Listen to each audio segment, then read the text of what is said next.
Hello and welcome back to TNN's coverage of the world's 9 best fantasy football players league. I'm your host, and this is what we have for you this week. Week 6 brought some shocking results as inter-division play kicked off. Currently, the Crewmen lead inter-division play with a 4-2 record. Undefeated Never Lost picked up their first win of the season, beating Team Big Chungus 22. They're now sitting at a 1-5 record along with Ham and Throw. To see how Ham and Throw is reacting to being 1-5, TNN reached out to their team for comment. We're on to Texarkana. It's nothing about the past, nothing about the future. It's right now. We're on to Texarkana. And now, here is Danny Football with his picks for Week 7. Hey, what's up, guys? World's 9 best fantasy football players expert, Danny Football here, back with another week of expert predictions. Last week was pretty solid for me, going 4-2, bringing my total on the year up to 24-12. My guest, Jacob, not a great week, going 2-4. Fortunately for him, not being able to beat the expert. But now, it's a new week, a new guest, and a new chance to beat the expert. So guest, why don't you go ahead and introduce yourself? Hey, what's up, guys? It is the owner, GM, and namesake of future playoff contender team Embank, aka The Process. Thanks for having me on, Denny Football. I beat you last year, looking forward to doing it again. And I will keep my picks short and sweet this week, unlike some other former guests that I won't disclose. Wow, shots fired at the former guests. All right, first up, we have the Twisted Tees taking on Team Big Chungus 22. Tees currently favored in this one, 72%. Mike Vanek, who do you like here? I like the Twisted Tees in this one. I think they have a really good team. They've gotten unlucky the past couple weeks with Christian McCaffrey coming out, but he should be back this week, I think. And Big Chungus is just bad. I don't even know who their owner is. I mean, they're so irrelevant of a team. They're just I think they're in last place, if not soon to be. So definitely the Tees in this one. Yeah, I think that's a good pick. This is one that's actually pretty tough. These are two teams that are down pretty bad right now. The Tees lost 3 in a row, including last week against a very bad team, Embank. And the Chunguses, they managed to hand Undefeated Never Lost their first win of the year. Chunguses are going to get hit pretty hard this week with the bye. Their only real strength is at wide receiver. They're going to be without Justin Jefferson and Mike Williams this week. The Tees also are going to have to turn to their bench to replace 2 of their starters, and they've got some great options to fill in with Jeremy McNichols, Ronald Jones, and Josh Gordon. Cannot wait to see who they start. I'm going to say it. This is basically going to be unwatchable football, but I have to pick someone. I think one of these teams is better as a whole than the other, and I'm going to go with the Twisted Tees in this one. Next, we have Blinded by the Tight End versus 2-Infinity and Beyond. 2-Infinity favored at a 68% chance to win. This is one that is going to be a big win for either of these teams in the playoff hunt. Blinded by the Tight End, like I mentioned before, they're going to be another team gets hit hard by the bye week. They're going to have to plug in Derek Carr at QB against the Eagles, a game that just screams that it is going to be a terrible football game. Hey. 2-Infinity and Beyond, they're going to be coming into this one at full strength, no major players on the bye. Unfortunately for them, though, their full strength still doesn't hold a candle to Blinded by the Tight End. All the signs point to this being easy layup for 2-Infinity with all the buys on Blinded by the Tight End. But layups are no gimme, and I'm going to go with Blinded by the Tight End. Ask my rec team. I know that light layups are no gimme. I'm going to disagree with you there. I'm going to go with 2-Infinity and Beyond. I think that the bye weeks are going to hurt Tom and Blinded by the Tight End. I think I do have an alliance with Jacob in this league based on our former trade. So I am rooting for him, even though he's in the same division. And I do think he has a good team. I think he's kind of unlucky the past couple weeks, and he's going to pull out a big one against blinded by the tight end. Yeah, that's the team. Moving on, we have the mental brick walls versus court is now in session. Court favored 99%. Expect that to come down a little bit, but not too much. What are your thoughts here? I think court is now in session is going to put on a show against mental brick walls. Mental brick walls just hasn't been there all year. Their points for is not great, but that doesn't mean much coming from the owner of Embank. But anyway, that's beside the point.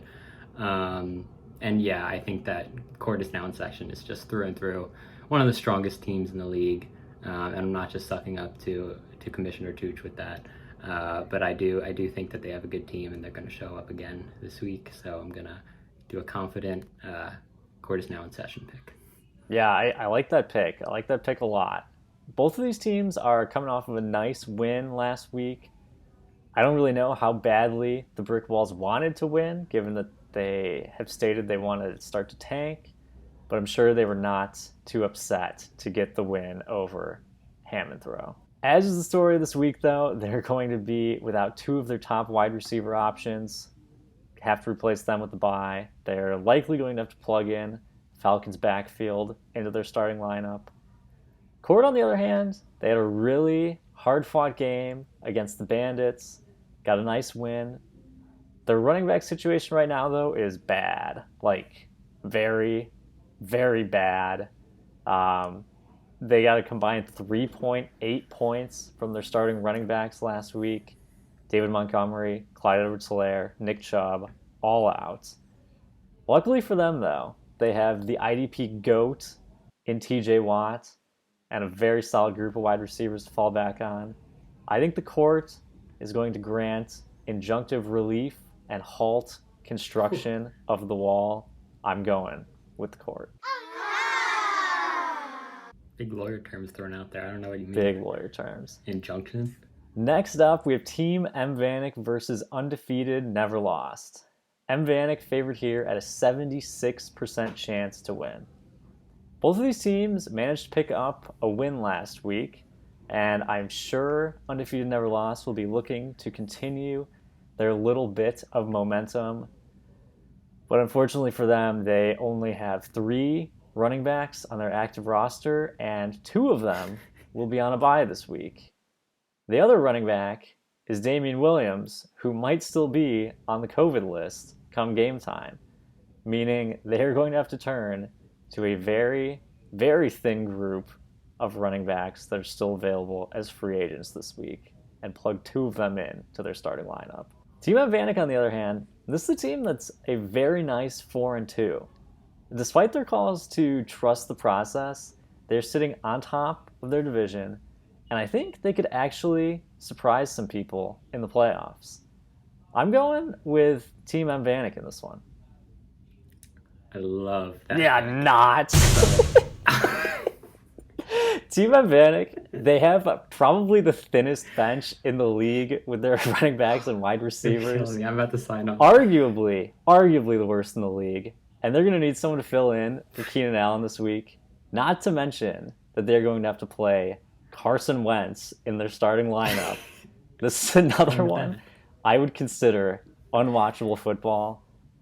But I hate Team Embank, and I'm going with Undefeated Never Lost. Horrible pick.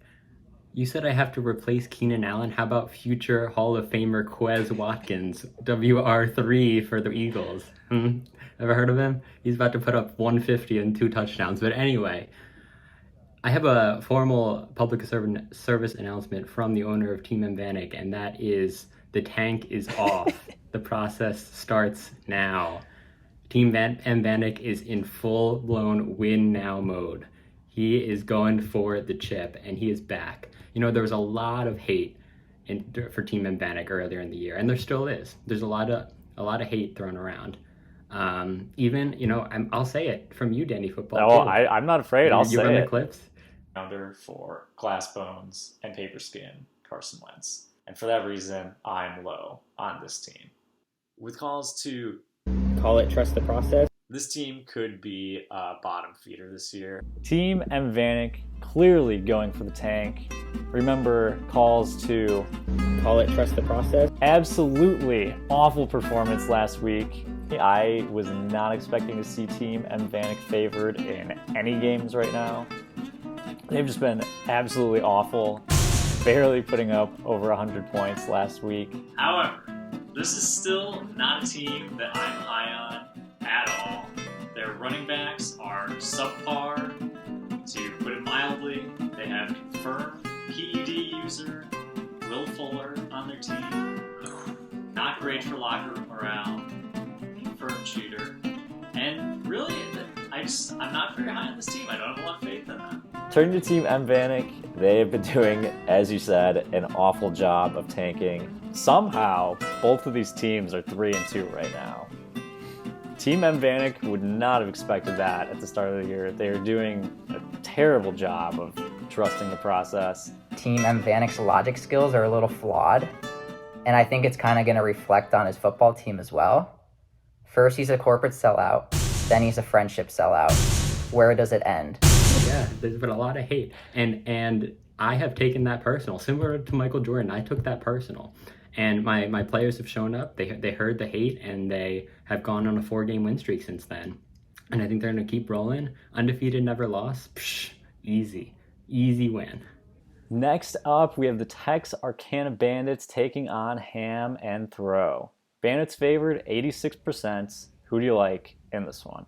It gives me great pleasure to say I favor the Texarkana Bandits in this matchup. I actually do like the Texarkana Bandits. I think they have a really, really good team. Kyler Murray, he's not on bye this week, right? He is on bye. No.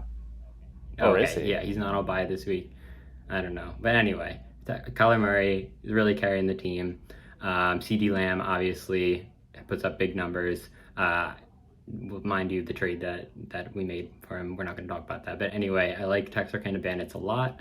I think that they've gotten a little unlucky the past couple weeks, but they're still really good team through and through. And Ham and Throw, need I say more than 4-game losing streak. That's the word. So his team morale is definitely really low, and I think he barely put up 100 points last week. And I think the Texarkana Bandits are going to win the big one. Yeah, this is one, the analysis is pretty straightforward. I really shouldn't have to say too much. Fans of the show know that I'm high on the Bandits. They know. And fans of the show also know that I am very, very low on Ham and Throw. I'm still convinced that this Bandits team is cursed, but their anti-curse video should go a long way, and there's no better way to break a curse than playing Ham and Throw. This team is 1-5. They have no first-round pick. They lost to a tanking Brick Walls team. Clearly, they are not able to live up to their big talk about how they were going to run through the Imposters division. Dalvin Cook and Austin Eckler are going to be out on the bye. It's really just a recipe for disaster for this Ham and Throw team. I'm expecting the Bandits to end Ham and Throw's playoff hopes this week. And if they know what's good for them, they will be sellers come the trade deadline. I'm going with the Bandits. Finally, we have our marquee matchup of the week. McKiss Maballs versus Bonk Go to Mahorny Jail. Bonk favored 54% in this one. This is one very easy to make the marquee matchup based off of the name battle alone. But McKiss got a pretty nice win last week, and Bonk was still able to put up close to 200 points even in their loss. This is one that could get very interesting, though. Josh Allen's on a bye, Zeke's on a bye, Saquon possibly still out. I've said it before that McKiss is a very top-heavy team, not a lot of great bench depth, so it's going to be interesting to see how they fill in those gaps this week. Bonk, on the other hand, is not about to be hit too hard with buys. They do have the Kareem Hunt injury to worry about, but I know they're going to be putting Waddle and J.J. Watt into their lineup. They had big performance on the bench for them last week, and as we all know, putting guys into your lineup after they have a big week on the bench in the week before is only a recipe for disappointment. I think it's going to backfire on Bonk, and I'm going to go with McKiss here. I think that's a good pick. I also agree with you. I think Bonk started out really strong, but they've dropped off the past couple weeks. Mahomes hasn't been playing as well as he should be playing. And I think that the Kiss is very top heavy, but I think he's got a pretty solid defense. I think he's right up there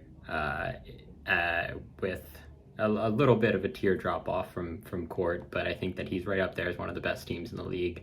And I think that he's going to continue his win streak, and I think he's going to pull this one out against Bonk. All right. Well, Mike Vanek, thank you so much for being on the show this week. I'd like to point out to all those paying attention at home, I picked every team in the Crewman division to win this week except for Ham and Throw, because I know I cannot possibly bring myself to pick them again. I think the Crewmen, they're a better division. I'm going to say it. They went 4-2 against the Imposters last week. But Mike Vanek, thank you for being on the show. Hoping I'm able to beat you this time, and thanks for being on. Thanks for having me, Danny Football. And on behalf of the Imposters division, I will say we're a second half team, okay? I believe in you guys. We'll take on these Crewmen. Thanks for having me on. It was a pleasure, and I will talk to you soon. Thank you, Danny Football and guest Mike Vanek, for those great picks. That is all we have for you this time. Be sure to come back next week to see how things shook out. I'm your host, and this has been TNF. Scott's only 14% chance to win. Oh, I love that. Yes.